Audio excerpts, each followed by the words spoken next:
So good morning guys. It's Sunday morning and let's try to start it with our exercise. So takbo tayo muna ngayon. Sana hindi lumakas yung ulan. Kasi medyo umaambon na. It's 7 na. Pero walang araw. So simulan na siguro natin agad. Tatakbo na tayo dito.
There's a dog. Stop muna tayo rito. Tapos may aso papunta sa atin. Ayun guys. Hindi rin pala ako nakapag-jogging no. Thursday and Friday. Kasi pinagpahinga muna ako. Masakit yung paa ko. Tapos Saturday kahapon hindi rin tayo nakapagtakbo kasi may practice si Mrs. ng kanta nila sa church para ngayong service. So alas 7 na sila natapos, alas 7 na nakauwi si Mrs. Hindi na ako nakatakbo kasi meron din kaming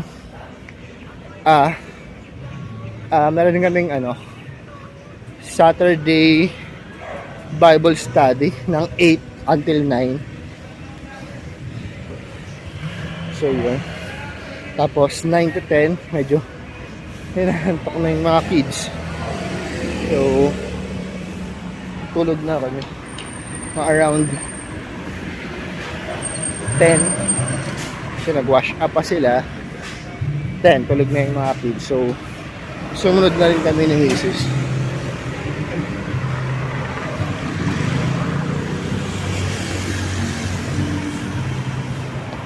So yun, so kaya hindi na rin ako nakatakbo. Sabi ko na dapat morning tumakbo na ako eh. Kaya ngayon tumakbo na ako ng morning. Kasi baka mamaya ang dami na namang kailangan gawin na maghahabol kami sa oras. So mamaya kasi after service din meron silang yung mga gustong sumali, parang audition yata, or not actually audition. Parang music training yata yun, mga gustong kumanta. Kasi dadating sa nagvi-visit sa church namin yung sino nga to? Si Papuri. Yung Papuri singers. So syempre si Mrs. sasama doon kasi isa sa music team. So importante yun para sa kanila. Gusto ko nga din sana, kaso alam niyo naman sa bugang boses ko baka hindi rin naman tayo matanggap. So wag na lang, no? Kaya maano lang tayo, mapagtawanan lang tayo dahil palakasan lang ba ng loob. Takbo muna tayo.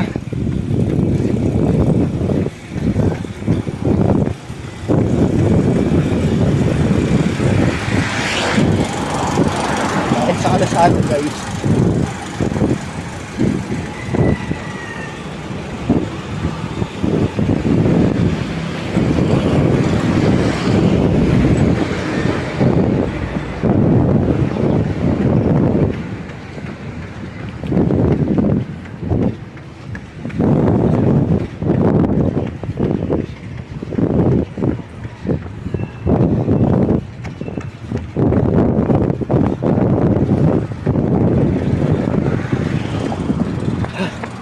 Yeah.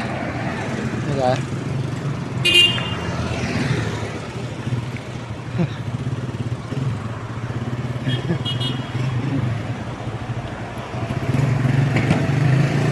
Oh, kawawa yung aso. Baka masagisaan ka, doggy. Tumawid kasi yung aso dito sa kalye. Akala ko susugurin ako. Pala hindi. Oh, huwag na lumapit sa akin. Tsaka, saan? Ay, wala na. Umalis na pala. Naka 1,400 pa lang tayo since nag-start tayo. So, siguro mga around 5,000 kung kaya, or more than 5,000, siguro 6,000 yung steps na ma-achieve natin.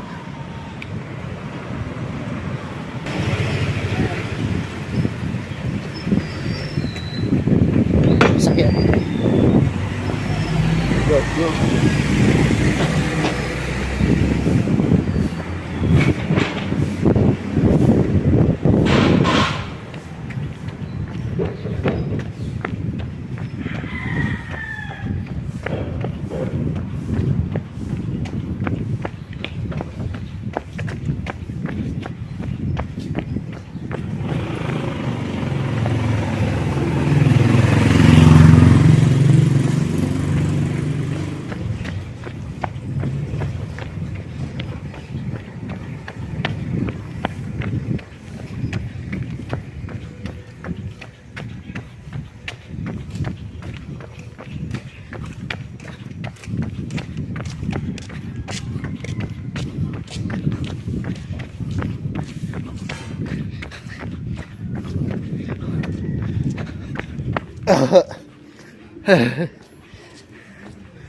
Yan guys, sa tingin ko nabibuild up naman ang stamina ko. Kasi mas tumatagal yung duration ng run ko, sa tingin nyo. Pero yun yung napapansin ko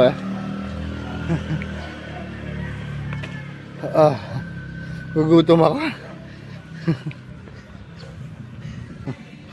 Ang cute ng aso though hindi tayo masyadong maano sa dog, malapit sa dog. Kasi baka kagatin tayo, takot ako. So more on cat person kasi ko So dati meron akong alagang pusa. Black cat siya. Nakita lang namin siya sa street ni Mrs. Nung nagsasama pa lang kami, bago pa lang kami nagsasama. So yun, parang around December namin siya nakuha, napulot sa kalsada. Actually hindi siya sa kalsada, doon siya sa pinagtataniman ng mga halaman. So doon namin siya narinig kasi bigla siya nagmeow nung dumaan kami. Tapos si Mrs. kasi is cat lover din yun. So narinig niya parang may kuting. So hinanap namin yun, nakita namin nandun siya sa sa lalagyan ng mga halamanan. So yun, kinuha namin siya. Inuwi namin, sinalagaan namin.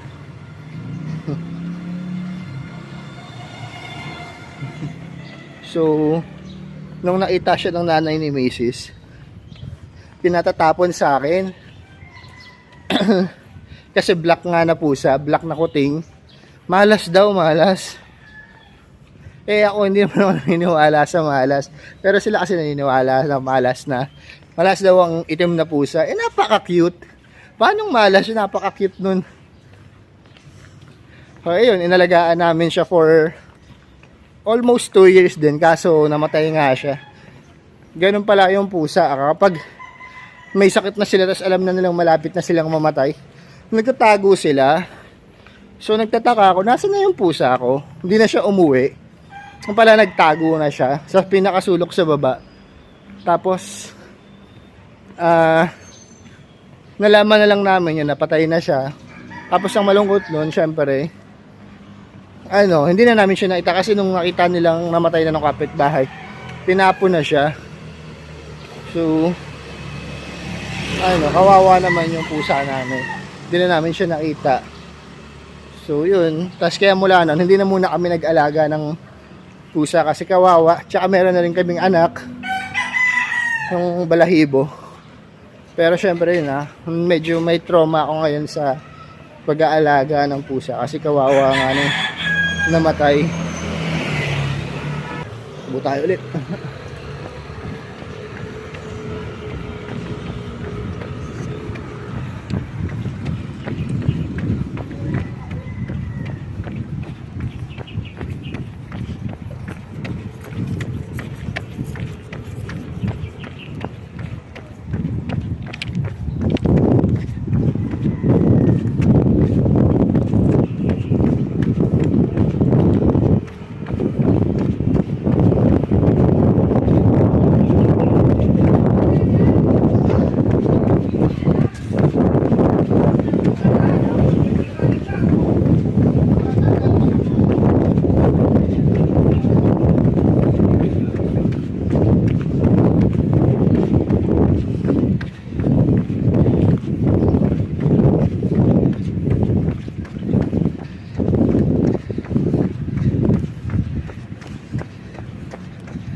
So yan, meron palang gagawing bagong condo rito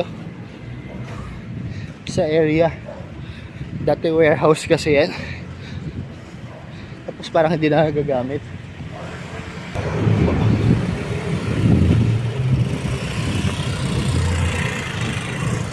Slow lang.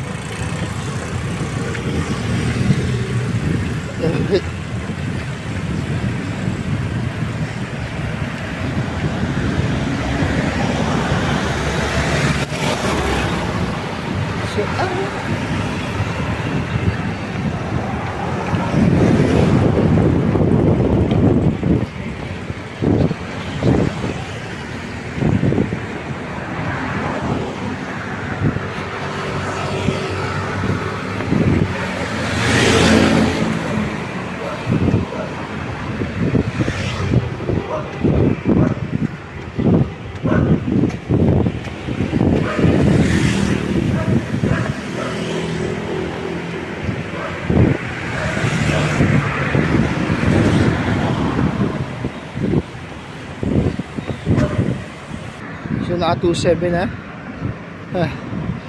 Half more. Pero buti medyo tumigil yung pag-ambon. So hindi na magiging problema yung pag-ulan.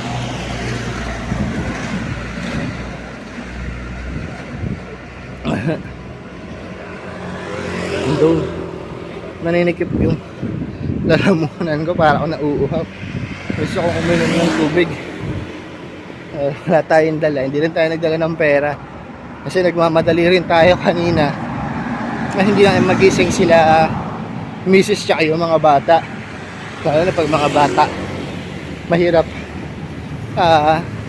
umalis. Doon nagising si Agapi kanina habang nagsasapatos ako. So yun naman, medyo nakakaintindi na. So hug na lang siya, active siya. Sabi ko, back to sleep ka na. Mamaya naman babalik na tayo. For sure pagbalik natin gising na yon dahil si Mrs. dahil pupunta pa kami ng church. So dapat 9:30 makarating kami ng church. Doon malapit lang siya dito. Kasi may practice pa yata din sila ulit.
Ah, 4-2. Konti na lang. Isang ikot na lang. Tapos pwede na tayong umuwi. Magagalit din yung asawa ko. Hindi tayo uwi agad kasi may church pa nga kami. So, kaya niya namang asukasuhin yung mga anak ko. Na anak namin. Pero syempre, dahil wala naman pasok at weekends, so importante pa rin na makatulong tayo kahit ba sa pagtingin lang sa mga bata. So at least makakaligo siya ng matiwasan, alam niya may magbabantay rin sa mga bata. Ayun lang naman ang gusto nun. Tsaka hindi na rin ngayon siya makalabas, bibili ng pandesal, though si Agape kaya nang bumili mag-isa. Oo, not nauutusan na siya lumabas, bumili ng pandesal, ganyan. Alam niya na, kasi malapit lang naman din sa school niya. So, kaya niya naman ang pumunta doon mag-isa. Which is yun, nakakatuwa rin sa kay Agape. Kasi may willingness din naman na magpautos, na subukan yung mga bagay-bagay, ganyan. Minsan lang hindi siya masyadong maalam sa pera kasi pag binigyan mo siya ng 100, marunong siya mag-add, mag-subtract. Pero hindi niya pa alam yung sense ng value ng pera. So yun, hindi niya alam kung tama ba yung sukli or kung kailangan ba siyang suklian doon sa binili niya.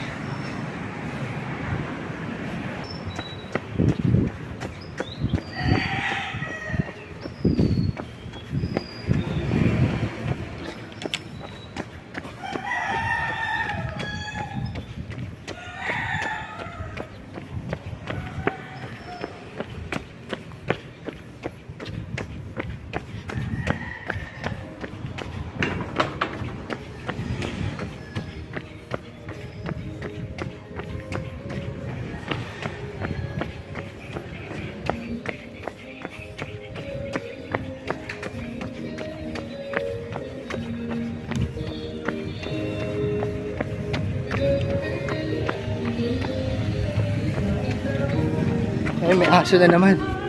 Lumalayo-layo pa. Pero stop na tayo dito. Mahirap na makaamoy. O siguro isang ikot na lang tapos uwi na tayo. Though 42 na. 7:42. Last ikot. Sana umuho pa. makaabot pa yung isang ikot natin until 6,000 para talagang reach natin yung goal. Para konti na lang yung bubunuin ko mamaya, 4,000 na lang.